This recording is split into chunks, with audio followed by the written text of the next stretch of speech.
Hello, everyone. Welcome to the Information Networking Institute, or INI as we call it. My name is Dina Haritos Samitis, and I'm director of the Information Networking Institute. As you probably know, but not evident in this room, women are underrepresented groups in the fields of computer science and engineering. But we at the College of Engineering and INI specifically have made a concerted effort to attract more women. Today we bring together several leaders to discuss the topic of women's new force on the global economy. The book Women Want More by Michael Silverstein and Kate Sayre of the Boston Consulting Group is the inspiration behind this event. And as the book points out, the largest growing economic force in the world isn't China or India. It's actually women. Working women around the world earn the equivalent of 12 trillion in salaries and wages annually. 3 in 10 working women earn all of their family's income. 6 in 10 earn half of it. So today I'll be moderating this discussion on women's new force in the global economy with our panelists. To begin, I'd like to introduce each of them. Kate Sayre, am I pronouncing that correctly? Is the co-author of Women Want More and is a partner in the New York office of the Boston Consulting Group. She leads the local consumer goods and retail practice, as well as the firm's global efforts on the topic of marketing effectiveness. Kate is consulting for leading media, consumer, and retail companies, as well as governments and not-for-profits. While her work has spanned a variety of strategic and operational issues, she has deep expertise in strategies driven by consumer research and insights, branding, and marketing effectiveness. Thank you very much for being here, Kate. Thank you. Rachel Knight. Rachel is an Assistant Vice President of Operations Support and Project Management for AT&T Antenna Solutions Group. What a title that is. I need to catch my breath.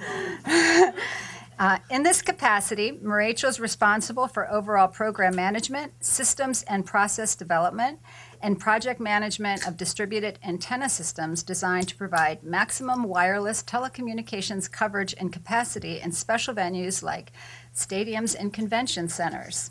Rachel has over 15 years of experience and has held several leadership positions in network planning, network engineering, network operations, and marketing at AT&T. Rachel is an alumna of Carnegie Mellon University, having received her master's degree in information networking from the INI, and she's celebrating her 15th anniversary of attaining that degree. Joyce Brocaglia. Joyce is the president and CEO of Alta Associates Incorporated. Founded in 1986, Alta Associates is widely acknowledged as the leading search firm in IT risk management, information security, and privacy. Joyce is sought after for her deep knowledge of market conditions, business intelligence, and ability to create industry alliances, and she does that so well. In 2003, Joyce also founded the Executive Women's Forum in Information Security, Privacy, and Risk Management, a groundbreaking event for women executives in the information security industry to exchange ideas and best practices. And about 5 years ago, Joyce and the EWF partnered with the INI to create scholarships for outstanding women to enroll in our master's programs in information security, information networking, software management, and mobility. So let's applaud our panelists for their participation in our event today. So women have always been an economic force, but no one has really quantified the value of what they've been doing until recently. And I think what we're seeing, certainly in the last 30 years, is virtually all of the growth in household income has been driven by women's participation in the workforce outside the home. So as incomes have gone up, that's been entirely driven by women. I think our survey revealed that women control about 73% in the U.S. of household spending. So it's $12 trillion of spending today. And if you look at most categories, they actually don't market very well to women. So women do the majority of the purchasing of cars, of consumer electronics. And all you have to do is look at any of these advertisements and see that, most of the marketing is really not targeting women. The big difference is that as women are working more and more hours outside the home, the majority of their responsibilities at home have not reduced. So women still do 98% of the grocery shopping, the child care, the cleaning, And that's what's creating this massive constraint on time. As women are earning more, what they're doing is selectively looking for places where they can find time savings, so your time can be spent on the most rewarding activities, time with your family, your friends, your own interests, and really getting rid of the things that are not particularly rewarding. Some women just get to a point and they're like, take your job, I don't even want it, because of what's required of them, and given all of the other things that we've mentioned, that they have their family and their responsibilities. And secondly, I think sometimes women, I mean, if I put my recruiter hat on and I look to the companies, which are, we recruit for all of the Fortune-sized companies, and they all have a problem in retention of senior level executive women. And there's very few women that are on boards of directors, and I think part of the reason is women aren't given early enough on in their career the ability to have P&L responsibility. So you'll see a lot of executive women in human resources, in legal and compliance areas, but you don't often see them as general managers of business. You don't often see them in positions that are going to lead them to the boardroom. So once again, I would try to have you thinking in terms of, even though your specific degree may be technical and your focus may be technical now, as you move into the workforce, raise your hand, take on responsibility, do things outside of your comfort level to try to get exposure to areas that in the long run will allow you to have a broader, more senior level, executive level type of position within the company. I think it is absolutely critical that you seek opportunities, volunteer for opportunities, demand opportunities from the companies that you're going to work for, that you get a broad exposure. Now, one of the benefits of having been at I&I is, at the time that I was here, it was a partnership between what was Southwestern Bell at the time.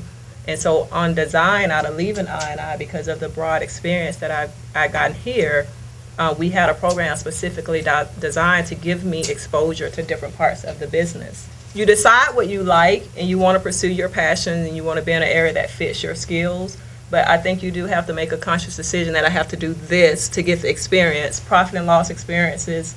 One of the things, even as I talk about going to the next level of my career, was one of the things that was cited. Right. I've done a lot of engineering technical things, and thankfully I'm in a P&L responsibility position now, but that was, again, a very, and I appreciate my leadership for recognizing that, a very calculated, this is where you need to go next. And so you have to chart that path and know what those things are. Because of what I do for a living, I knew women across industries, and what struck me the most is that I always felt men always had a fallback position. They always had their network. They seemed to be able to take more chances because somebody was there to catch them when they fell. And women didn't have the same role models, especially for you gals in technology. A lot of that, Winnie that is created here is absolutely wonderful, and I highly, highly recommend that you really take advantage of that. But what I found, especially so in women, is, and especially even more so in technology women, is networking and building relationships doesn't come as natural, and you have to work at it. And what I'd like to say to you today is really make that a priority as part of your goals. There is some intimidation that goes into walking in a room, right, of 20 men, and you're it. You're the only woman, you're the only African American, you're the only Indian woman.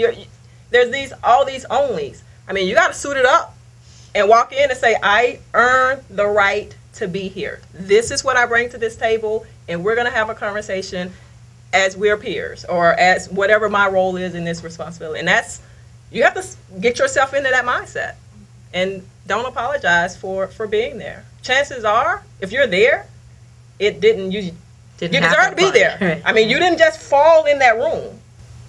Any final remarks, ladies? I don't know.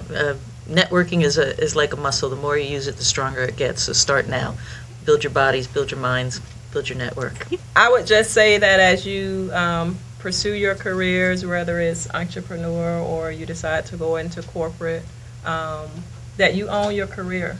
And I think the branding comment, the CEO of me is priceless. You own it, and at the end of the day, ask for what it is you know you deserve. Just ask for it. So the one piece of advice I would have is you're going to spend a lot of hours at work, so figure out what you really love to do and find a job that addresses that, because if you don't love your job, it's a lot of hours to be spending doing something if you're not really passionate about it. And one of the really helpful things within this, and I wonder if you'll find the same experience, but generally we tend to like the things we're good at. So figure out what it is you're good at. Figure in what you're passionate about and how you love it, and find a job that really addresses that. And if it doesn't meet those needs, get another job. Because life is too short to spend the kind of hours you're going to spend at work to not really, really love what you're doing.